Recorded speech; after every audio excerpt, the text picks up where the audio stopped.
Now Sarai, Abraham's wife, bore him no son, and she had an Egyptian mother named Hagar. Sarai said to Abraham, "Behold, the Lord has prevented me from having children. Please go to my mother. It may be that I will receive a son from her." And Abraham obeyed Sarai's advice. Then Sarai, Abraham's wife, took Hagar, his mother, the Egyptian, after Abraham had dwelt 10 years in the land of Canaan, and gave her to Abram, her husband, to be his wife. When he went into Hagar, and she gave birth. And when he said that she has given birth, his woman was despised in his eyes. Then Sarai said to Abram, "You've wronged me. I have put my mother in your womb, and she sees that she has conceived. And I am despised in her eyes. The Lord judges between me and you." Then Abraham said to Sarai, "Behold, your mother is in your hands. Do with her what you pleases you." Then Sarai treated her harshly. Therefore he fled from her. But the angel of the Lord found her by a spring of water in the wilderness, by the spring on the road to Shur. And he said to her, "Hagar, Sarai's mother, whence comest thou? And with her wilt thou go?" And she answered, "I flee to my lady Sarai."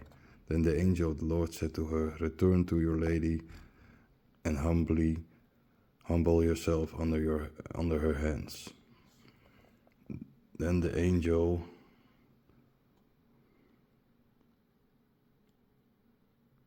of the Lord said to her, "I will so increase your descendants that they will not be numerous." The angel of the Lord also said to her, "See, you are with child. You will bear a son, and you will name him Ishmael, because the Lord has heard your tribulation. He shall be a wild man. His hand shall be against every man, and every man's hand against him. And he shall dwell in the presence of all his brethren." Then she called upon the name of the Lord who had spoken to her. "You, God, look upon me," for she said, "Have I not also looked upon him who sees me?" Therefore the well was called Bar Lihai Heroi. Behold, it is between Kadesh and Beret. And Hagar bore Abram a son, and Abram called the son whom Hagar bore by the name of Ishmael. Abram was 4 years old and 6 years old when Hagar bore him Ishmael. Chapter 7. When Abram was 99 years old, the Lord appeared to Abram and said to him, "I am God, all sufficient. Walk before me and be upright. And I will establish my covenant between me and you, and I will multiply you exceedingly." Then Abram fell on his face, and God spoke to him, saying, "Behold, I make my covenant with you, and you shall be a father of many nations. You shall no longer be called Abram, but your name shall be Abraham. For I have made you a father of many nations. I will also make thee very fruitful, and I will make of thee nations, ye kings shall come forth from thee. Moreover, I will establish my covenant between me and thee and thy seed after thy in their generations, for an everlasting covenant, to be God to thee and to thy seed after thee. And I will give you and your descendants after you the land in which you are a stranger, that is all the land of Canaan, as an eternal possession. And I will be their God." Then God said to Abraham, You and your descendants after you will keep my counsel in their generations. This is my covenant that you shall keep between me and you and your descendants after you, that you, every male child among you, shall be circumcised. That is, you shall circumcise the foreskin of your flesh, and it shall be a sign of the covenant between me and you. Every child of 8 days old among you shall be circumcised in your generations, whether he is born in your house or whether he is brought with money from a stranger who is not of your seed. He who is born in your house and he who is bought with your money must be circumcised. So my consent shall be in your flesh for everlasting consent. But the uncircumcised male child in whose flesh the foreskin is not circumcised, then the person shall be cut off from his people, because he has broken my consent. Then God said to Abraham, you shall not call Sarai your wife, but Sarai shall be her name. I will bless her, and I will also give you a son from her. Yes, I will bless her, and she will be a mother of nations. Out of her also shall come forth kings of nations. Then Abraham fell on his face and laughed, and said in his heart, shall a son be born to him that is 100 years old? And shall Sarah, who is 90 years old, give birth? Abraham said to God, oh, if Ishmael could live in your sight. Then God said, Sarah, thy wife shall bear thee a son in the second marriage. Thou shalt call his name Isaac, and I will establish with him my covenant for an everlasting covenant, and with his seed after him. As for Ishmael, I have heard thee, behold, I have blessed him, I will make him fruitful and multiply him exceedingly, and he shall beget 2 princes. I will make of him a great nation. But I will establish my contract with Isaac, that Sarai shall bear the next year in this season. Then he left off speaking with him, and God departed from Abraham. Then Abraham took Ishmael his son, and all those who had been born in his house, and those who had been bought with his money, that is, all the children of Abraham's house, and his circumcised the foreskin of their flesh on the same day, as God has commanded him. Abraham was also 99 years old when the foreskin of his flesh was circumcised. Ishmael his son was 30 years old when the foreskin of his flesh was circumcised. On the same day Abraham was circumcised, and Ishmael his son, and all the men of his house, both those born in his house and those bought with money from the stranger, who were circumcised with him. Then the Lord appeared to him in plain of Mamre, as he stood in his tent toward the dawn of the day. And he lifted up his eyes and looked, and behold, 3 men stood beside him.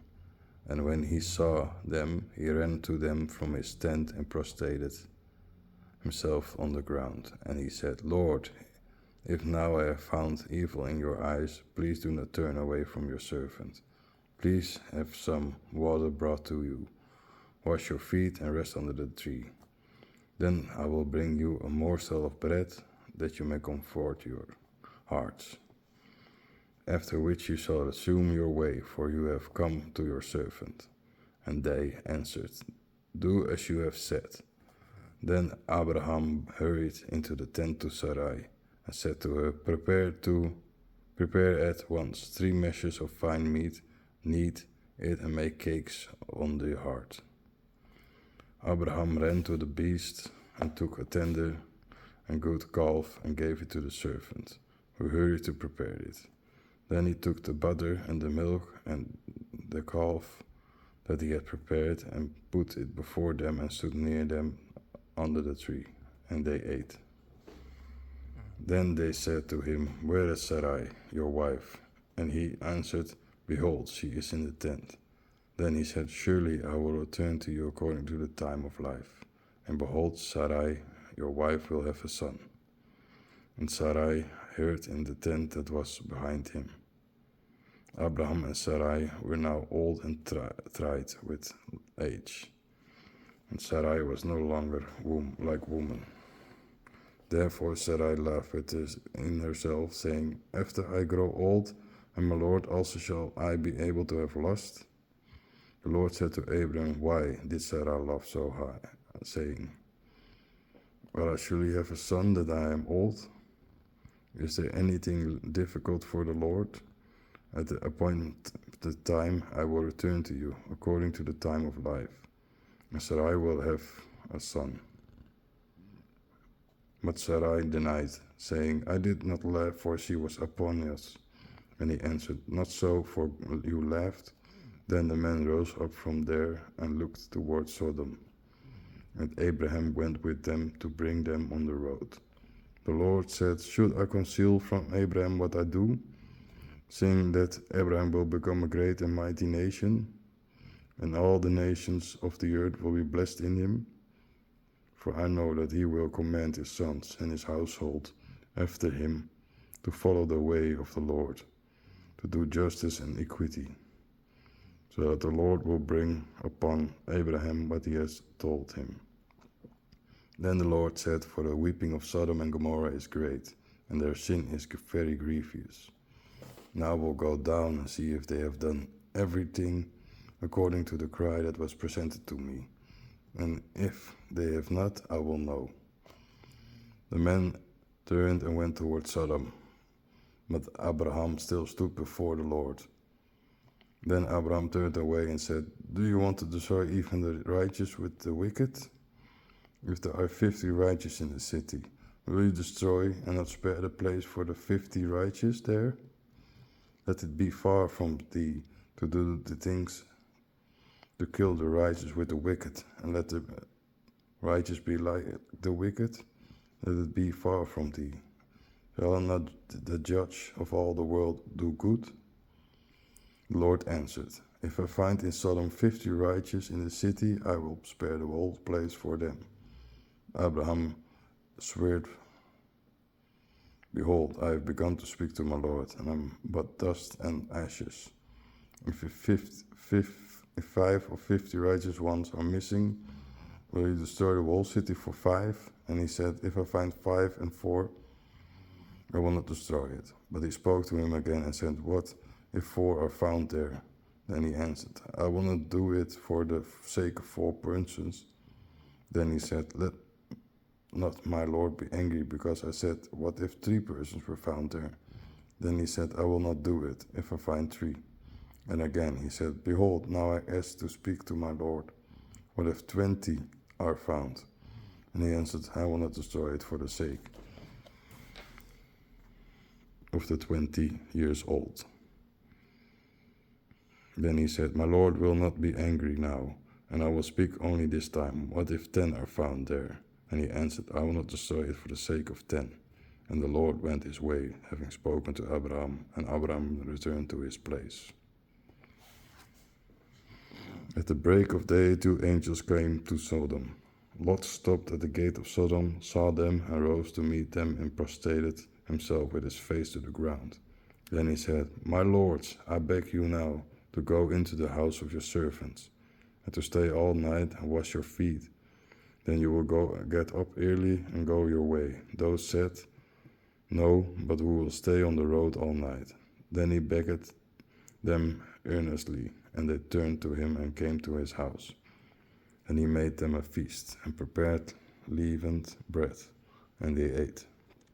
But before they went to bed, the men of the city, that is, the men of Sodom, surrounded the house from the first to the last day, all the people on every side. Those who cried out to Lot said to him, Where are the men who have come to you this night? Bring them out, for we know them. Lot went out to them and shut the door behind him, and said, Please, my brothers, do not do so badly. Behold, now I have 2 daughters who have known no man. Now I will lead them out from you, and to do them what seems good to you. Only to those men do nothing, for they have come under the shadow of my roof. Then they said, Leave, and said, Has he come alone, like a stranger, and shall he judge and command? Now we shall behave worse to you than to them. So they came upon Lot himself, and came and broke down the door. But the men stretched out their hand and pulled Lot into their house and shut him in. Then they struck to the men who were at the entrance of the house with small and great blindness, so that they grew weary and searching the house. Then the men said to Lot, "What do you still have here? Either a son in old age, or your sons or your daughters, or all that you have in the city. Take it away from this place. For we will destroy this place, for their cry is great before the Lord, and the Lord has sent to destroy it." Then Lot went out and spoke to his sons in peace, who had married his daughters, saying, "Arise, get out of this place, for the Lord will destroy the city."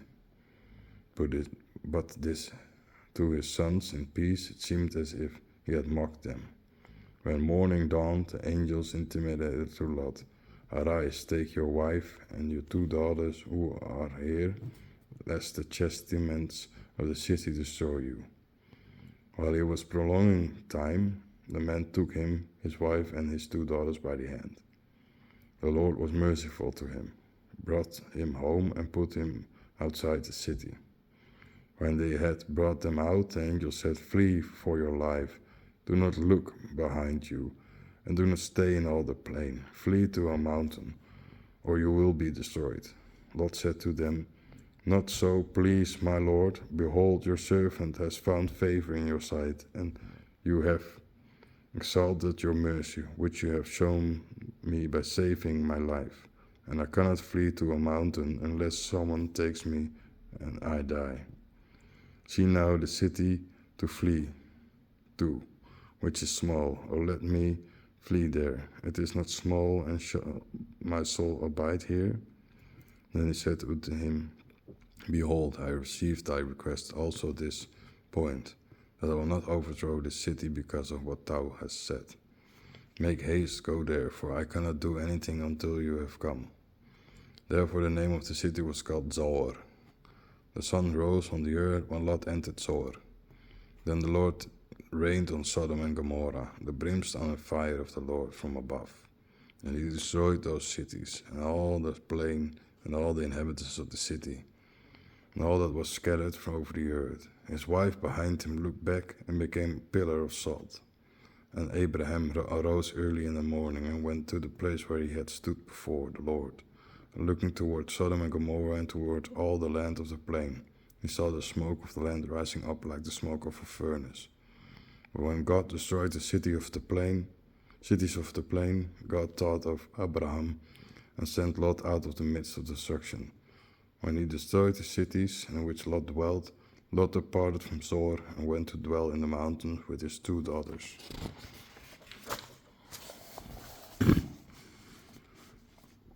Because he feared to remain in Zoar, but he settled in a cave, he and his 2 daughters.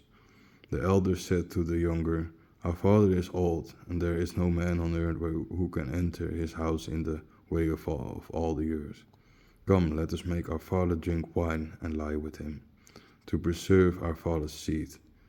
That night they made their father drink wine, and the eldest went and lay with her father, but he did not notice it. Either when he lay down or when he arose the next day, the elder said to the young woman, "Behold, last night I lay down with my father. This night also let us make him drink wine, and let us go and lie down with him, to preserve our father's seed." So also that the night they made their father drink wine, the young woman got up and lay down with him. But he did not notice when she lay down or when she got up. So both of Lot's daughters had children by their father. The elder gave birth to a son and named him Moab. The same is the father of the Moabites to this day. The younger also bore a son and named him Ben-Ammi. The same is the father of the Ammonites to this day.